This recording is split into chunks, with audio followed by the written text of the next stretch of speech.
Hello friends, welcome back to my channel. Friends, अभी तक हम आपको सिंथेसिस के प्रैक्टिस सेट में दो या दो से अधिक सिंपल सेंटेंसेस को कंबाइन करके एक सिंपल सेंटेंस बनाने के सभी रूल्स बता चुके हैं। तो फ्रेंड्स, अब हमें देखना है दो या दो से अधिक सिंपल सेंटेंसेस को कंबाइन करके एक कॉम्प्लेक्स सेंटेंस बनाना, जिसमें वैसे तो मेन रूल हमारा एक ही होता है, सब ऑर्डिनेटिंग क्लॉज का यूज करके।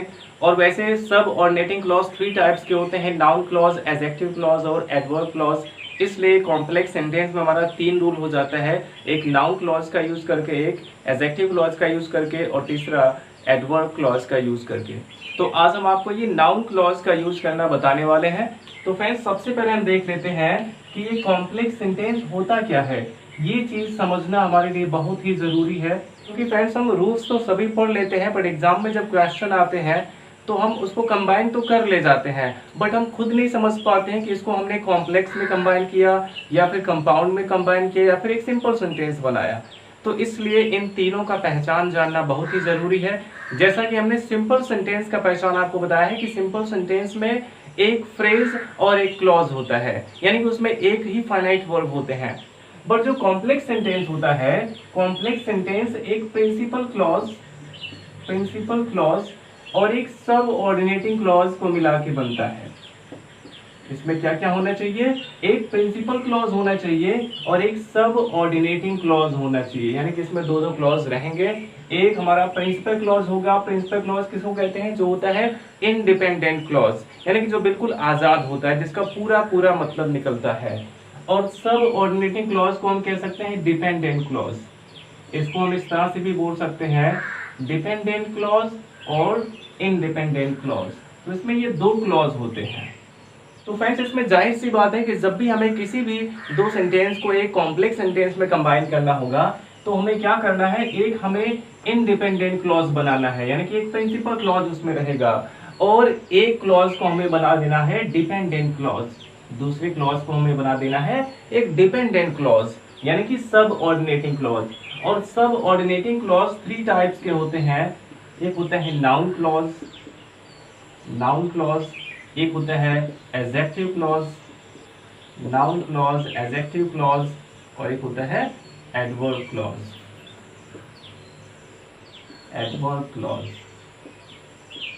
तो ये थ्री टाइप्स के क्लॉज होते हैं। ये सब ऑर्डिनेटिंग क्लॉज थ्री टाइप्स का होता है, नाउन क्लॉज, एडजेक्टिव क्लॉज और एडवर्ब क्लॉज। तो इसमें फ्रेंड्स हमें आज देखना है नाउन क्लॉज के बारे में। तो क्लॉज के बारे में आपको पता है कि शब्दों का एक ऐसा समूह जिसमें एक सब्जेक्ट और एक फाइनाइट वर्ब होता है, उसको हम क्लॉज कहते हैं। और कोई ऐसा क्लॉज जो एक नाउन का काम करता हो, एक क्लॉज जो एक नाउन के रूप में काम कर रहा हो, उसको हम कहेंगे नाउन क्लॉज। और एक नाउन सेंटेंस में क्या काम करता है? एक नाउन सेंटेंस में या तो एक सब्जेक्ट का काम करता है या फिर एक ऑब्जेक्ट का काम करता है। तो फ्रेंड्स, इससे क्लियर है कि जो नाउन क्लॉज हमारा होगा, ये एज अ सब्जेक्ट या फिर एज एन ऑब्जेक्ट यूज होगा सेंटेंस में। और ये एडजेक्टिव क्लॉज क्या होता है? जो क्लॉज एक एडजेक्टिव के रूप में काम करता है, उसको हम एडजेक्टिव क्लॉज कहते हैं। और एडजेक्टिव क्या होता है? एडजेक्टिव किसी भी नाउन को मॉडिफाई करता है, किसी भी नाउन के बारे में हमें एक्स्ट्रा इंफॉर्मेशन देता है। उसी तरह से एडवर्ब क्लॉज क्या होते हैं? ऐसा क्लॉज जो एक एडवर्ब के रूप में काम करे, उसको हम कहेंगे एडवर्ब क्लॉज। लेकिन फ्रेंड्स, फिर भी हम इसमें बहुत ही ज्यादा कंफ्यूज रहते हैं, हम जान नहीं पाते हैं सेंटेंस में कि नाउन क्लॉज है, एडजेक्टिव क्लॉज है या फिर एडवर्ब क्लॉज है। तो इसको समझने के लिए हम आपको यहाँ पे तीन एग्जांपल बताते हैं। तो फर्स्ट एग्जांपल हमारा है फ्रेंड्स कि I know where she lives. I know where she lives, यानी कि मैं जानता हूं कि वह कहाँ रहती है। ये फर्स्ट एग्जांपल हमारा हो गया। सेकंड एग्जांपल देखते हैं, this is the place where I was born. This is the place where I was born, अर्थात यही वह स्थान है जहां मैं पैदा हुआ था। और थर्ड एग्जाम्पल हम देखते हैं फ्रेंड्स, यहाँ पे हम तीनों में वेयर का ही यूज करने वाले हैं। थर्ड एग्जाम्पल हमारा है कि I found this purse where you were standing. I found this purse where you were standing. अब यहाँ पे 3 सेंटेंस हमने यहाँ पे लिखा है और हमें अब इसी से क्लियर हो जाएगा कि नाउन क्लॉज क्या होता है, एडजेक्टिव क्लॉज क्या होता है और एडवर्ब क्लॉज क्या होता है। तो फर्स्ट एग्जांपल हम देखते हैं यहाँ पे आई नो, ये हो गया एक क्लॉज हमारा, और ये है प्रिंसिपल क्लॉज, क्योंकि आई नो यानी कि मैं जानता हूँ, इसका पूरा पूरा सेंस निकल रहा है। वेयर शी लिव्स, कि वह कहाँ रहती है। अब यहाँ पे नाउन क्लॉज का पहचान है फ्रेंड्स कि जब भी हम सेंटेंस में व्हाट लगा के क्वेश्चन करेंगे, अगर किसी भी सेंटेंस में हम व्हाट लगाकर क्वेश्चन करेंगे तो हमें नाउन क्लॉज पूरा पता चल जाएगा। जैसे एग्जांपल हमारा कि आई नो, मैं जानता हूँ, व्हाट क्या जानता हूँ, वेयर शी लिव्स, कि वह कहाँ रहती है, यानी कि वेयर शी लिव्स यहाँ पे क्या हो गया, एक नाउन क्लॉज हो गया। और सेकंड हमारा एग्जांपल है कि this is the place where I was born. और एडजेक्टिव क्लॉज का एक और भी पहचान होता है फ्रेंड्स कि एडजेक्टिव क्लॉज में जहां कहीं भी कंजंक्शन का यूज हुआ रहता है उसके पहले एक नाउन जरूर आता है। यहाँ पे ये जो क्लॉज पूरा है ये इस नाउन को मॉडिफाई करता है, इस नाउन के बारे में हमें एक्स्ट्रा इंफॉर्मेशन देता है। ये एग्जांपल माना कि this is the place where I was born, यानी कि यही वो स्थान है जहां मैं पैदा हुआ था। अर्थात ये वेयर आई वाज बोर्न ये किसके बारे में इंफॉर्मेशन दे रहा है, इस प्लेस के बारे में, यानी इस प्लेस को मॉडिफाई कर रहा है। और प्लेस क्या है, एक नाउन है, और जो एक नाउन को मॉडिफाई करता है उसको हम एडजेक्टिव कहते हैं। अर्थात ये जो हमारा क्लॉज है वेयर आई वाज बोर्न, ये एक एडजेक्टिव क्लॉज है। अब थर्ड एग्जांपल हमारा है कि I found this purse where you were standing, यानी कि मैंने यह पर्स वहां पाया जहां तुम खड़े थे। अब यहाँ पे अगर देखा जाए फ्रेंड्स तो इसमें जो दूसरा वाला क्लॉज है वेयर यू वर स्टैंडिंग, तुम जहां खड़े थे, ये किसके बारे में इंफॉर्मेशन दे रहा है, ये किसको मॉडिफाई कर रहा है, इसके एक्शन को। आई फाउंड दिस पर्स, मैंने ये पर्स पाया। अब वो पर्स कहाँ पाया, यहाँ पे पाना जो एक्शन है उस एक्शन के बारे में इंफॉर्मेशन दिया गया है कि वो पर्स कहाँ पाया गया, वेयर यू वर स्टैंडिंग, जहां तुम खड़े थे, यानी कि ये एक एडवर्ब क्लॉज है। तो इस तरह से फ्रेंड्स ये नाउन क्लॉज, एडजेक्टिव क्लॉज और एक एडवर्ब क्लॉज, ये 3 टाइप के होते हैं सब ऑर्डिनेटिंग क्लॉज। आई होप इतना आपको समझ में आया होगा। अब इसके बाद फ्रेंड्स हम देखते हैं कि ये नाउन क्लॉज का यूज करके हम 2 या 2 से अधिक सिंपल सेंटेंसेस को एक कॉम्प्लेक्स सेंटेंस में कैसे कंबाइन कर सकते हैं। तो सबसे पहले हमारा फर्स्ट एग्जांपल है कि व्हाट हैव यू डन, तुमने क्या किया है। इट शुड बी इन्फॉर्म्ड, अर्थात इसे सूचित किया जाना चाहिए। जैसा कि हमने आपको बताया कि जब हम व्हाट लगा के क्वेश्चन करेंगे तो हमें नाउन क्लॉज मिल जाएगा, तो हमें पता चल जाएगा कि हमें नाउन क्लॉज किसको बनाना है। तो जब हम इसमें व्हाट लगा के क्वेश्चन करते हैं कि व्हाट शुड बी इन्फॉर्म्ड, क्या सूचित किया जाना चाहिए, तो आंसर क्या मिला कि व्हाट यू हैव डन, तुमने जो किया है उसे सूचित किया जाना चाहिए। तो इसका मतलब है कि हम इस वाले सेंटेंस को एक नाउन क्लॉज के रूप में यूज कर सकते हैं, और ये किसका काम करेगा, एक सब्जेक्ट का काम करेगा, क्योंकि जब हमने व्हाट लगा के क्वेश्चन किया तो ये सेंटेंस में सबसे पहले ही आ रहा था कि तुमने जो किया है उसे सूचित किया जाना चाहिए। तो ये एक सब्जेक्ट का काम कर रहा है। तो सबसे पहले हम इसको एक क्लॉज के रूप में, नाउन क्लॉज के रूप में लिखते हैं। तो हमें करना क्या होगा फ्रेंड्स, अगर देखा जाए तो एक इंट्रोगेटिव सेंटेंस है, और जैसा हम नरेशन में करते हैं इंट्रोगेटिव सेंटेंस रहने पर उसे जब इनडायरेक्ट में चेंज करते हैं तो उसे असर्टिव के रूप से लिखा जाता है। उसी तरह से हमें इसमें भी करना है। ये एक इंट्रोगेटिव सेंटेंस है बट इसको हमें असर्टिव के रूप से लिखना होगा। तो सबसे पहले यहाँ पे क्वेश्चन वर्ड लिख देंगे व्हाट, सबसे पहले यहाँ पे क्वेश्चन वर्ड लिख दिए व्हाट। अब इसके तुरंत बाद हेल्पिंग वर्ब नहीं आएगा फ्रेंड्स, इसके बाद सब्जेक्ट आ जाएगा। सब्जेक्ट यहाँ पे लिखेंगे यू, व्हाट यू, और सब्जेक्ट के बाद हेल्पिंग वर्ब आना चाहिए, यानी कि असर्टिव के रूल से हमें बनाना है। व्हाट यू हैव डन, अर्थात तुमने जो किया है। अब यहाँ से हमें क्या करना होगा, इट को हटा देना है क्योंकि ये पूरा हमारा हो गया सब्जेक्ट। अब सीधे हमें इसमें मेन वर्ब से लिखना है कि should be informed, should be informed. तो ये सेंटेंस हमारा कंबाइन हो गया कि what you have done should be informed. और अगर देखा जाए तो एक सब्जेक्ट टू अ वर्ब है, यानी कि जो व्हाट यू हैव डन ये क्लॉज है, ये इस वर्ब के लिए एक सब्जेक्ट का काम कर रहा है। नेक्स्ट एग्जांपल देखते हैं friends, it is going to rain, I am sure of it, यानी कि बारिश होने वाली है, मुझे विश्वास है। आई एम श्योर का मतलब मुझे विश्वास है। तो मुझे क्या विश्वास है कि बारिश होने वाली है। तो क्या लगाने पे क्या पता चला कि बारिश होने वाली है, और ये लास्ट में आया है, अर्थात सबसे पहले हमें लिखना है कि मुझे विश्वास है। पहले हम यहाँ पर लिखेंगे आई एम श्योर, मुझे विश्वास है, ऑफ इट को हटा देंगे। अब क्या विश्वास है कि बारिश होने वाली है, की के लिए यहाँ पे हम दैट का यूज करेंगे। नाउन क्लॉज में कंजंक्शन के रूप में हम या तो दैट का यूज करते हैं या फिर इफ का यूज करते हैं, दैट, इफ और सभी क्वेश्चन वर्ड्स का यूज करते हैं।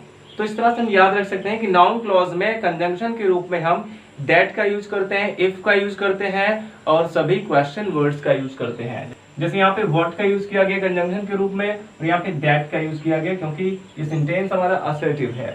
तो आई एम श्योर, मुझे विश्वास है, क्या विश्वास है कि बारिश होने वाली है, की के लिए दैट। अब बारिश होने वाली है कि अंग्रेजी it is going to rain, that it is going to rain. अब ये पोर्शन अगर देखा जाए that it is going to rain, तो ये एक ऑब्जेक्ट का काम कर रहा है, यानी कि एक ऑब्जेक्ट टू अ वर्ब है। I am sure that it is going to rain. इस प्रकार से हम इसको कंबाइन कर सकते हैं। और जब इसको हम हिंदी में कंबाइन करते हैं तो बीच में की जरूर आ जाता है। जैसे यहाँ पे हो गया मुझे विश्वास है कि बारिश होने वाली है। अब नेक्स्ट एग्जांपल हमारा फ्रेंड्स कि he is a thief, it is my belief. देखा जाए तो यहाँ पे राइमिंग भी बन रहा है, थीफ बिलीफ, यानी कि वह एक चोर है और मुझे या मेरा विश्वास है। इट इज माई बिलीफ यानी कि यह मेरा विश्वास है। तो या मेरा विश्वास है कि वह एक चोर है, ऐसा भी हम इसको लिख सकते हैं। या फिर हम इसको लिख सकते हैं मेरा विश्वास है कि वह एक चोर है। तो हम इसको दो तरह से लिख सकते हैं। एक तो it is my belief that he is a thief, सीधे ऐसे लिख सकते हैं बीच में दैट का यूज करके। या फिर हम इसको इस प्रकार से लिख सकते हैं कि माई बिलीफ इज दैट, मेरा विश्वास है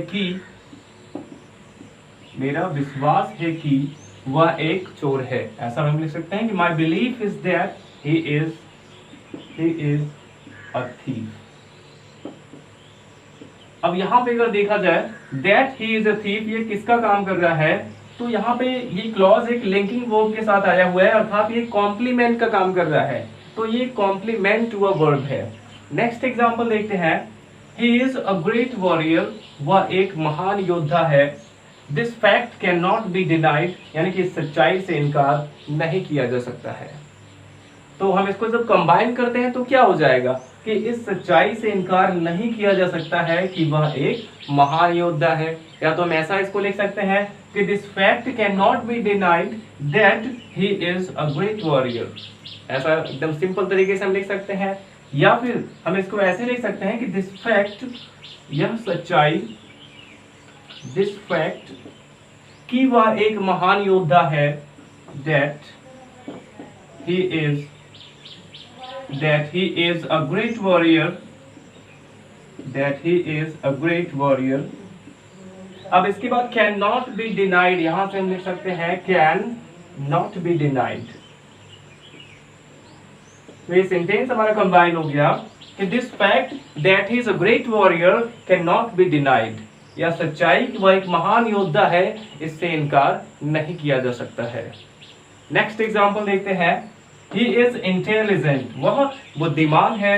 It is known to all, यह सबको मालूम है। तो फ्रेंड्स देखा जाए अगर दूसरा सेंटेंस हमारा यहाँ पे इट होता है या फिर दैट होता है तो अक्सर हम क्या करते हैं, जो हमारा पहला वाला सेंटेंस है इसमें सबसे पहले हम दैट का यूज कर देते हैं।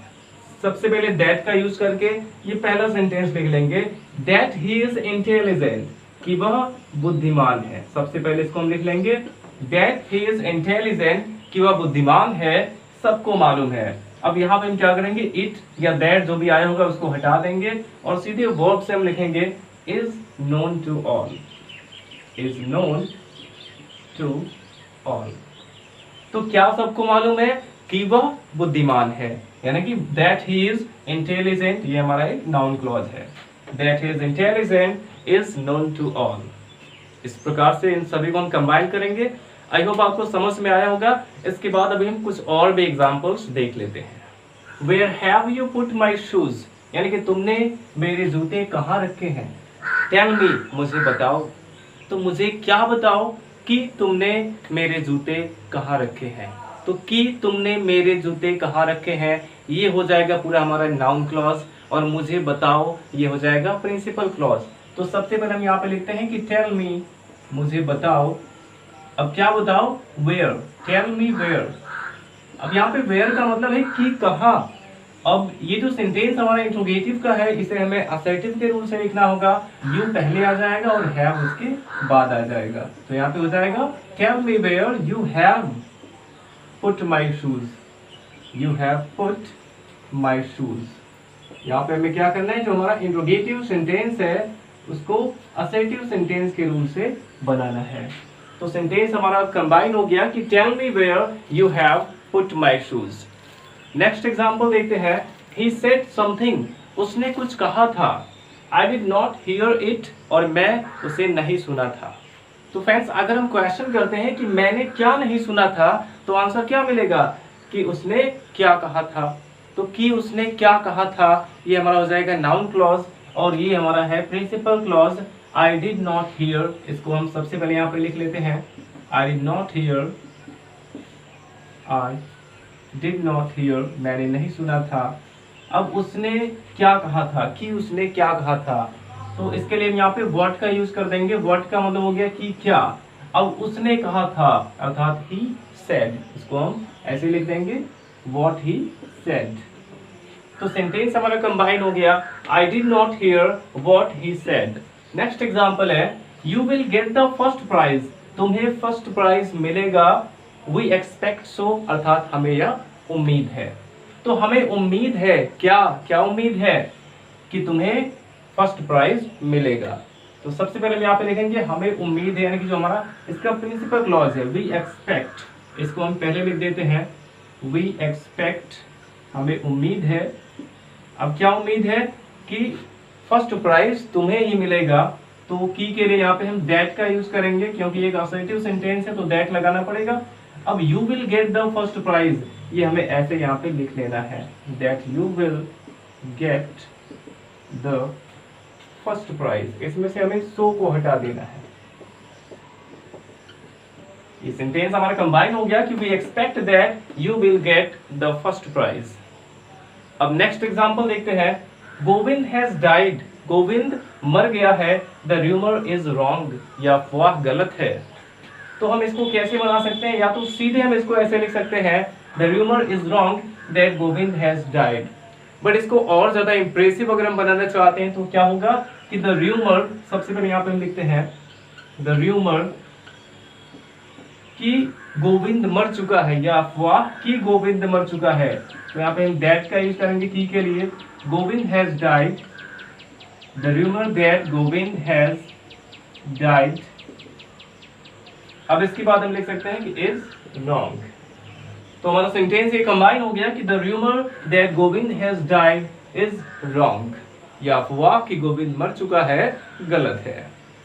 तो इस प्रकार से फ्रेंड्स हम नाउन क्लॉज का यूज करके दो या दो से अधिक सिंपल सेंटेंसेस को एक कॉम्प्लेक्स सेंटेंस में आसानी से चेंज कर सकते हैं। और अगर आप इस टॉपिक को डिटेल में पढ़ना चाहते हैं तो डिस्क्रिप्शन में लिंक है, आप वहां से जाके उसे देख सकते हैं। Thanks for watching.